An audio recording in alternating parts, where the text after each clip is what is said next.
I think one of the big things is avoid drunk people. I mean, because, you know, they are children of God, they need the gospel, but right in that moment, they're not thinking straight, you know? So it's really pointless to talk with drunk people. They can't understand you half the time anyway, so, and you can't understand them.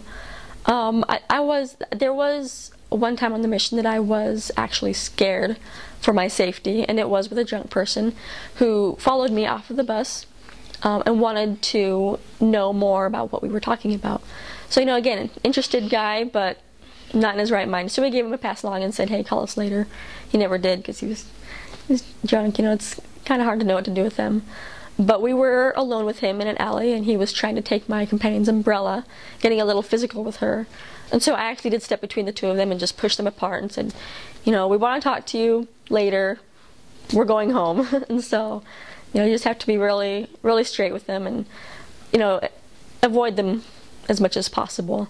Especially for, you know, elders, they get in fights, sisters, they get groped, you know. That's the problem with drunk people, I guess.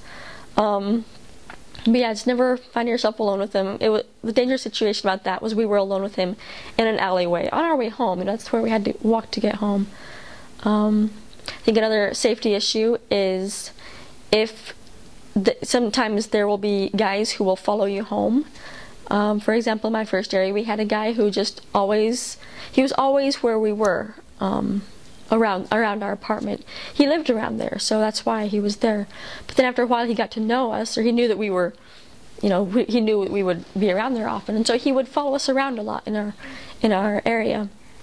And so, you know, part of the time we would actually have elders walk us home, just in case he did decide to do anything, because he was drunk often. But also we would vary our routes as we went home. Sometimes that's not possible. But if you do have a problem or anything, then I think it's a really good idea to just vary the routes that you take home so that they don't know that, oh, these girls come home alone every day at 9. Okay, they know these things, you know, they notice. So if there is, you know, suspicious behavior, just vary your routes. Or sometimes we get elders to walk us home just to be extra safe.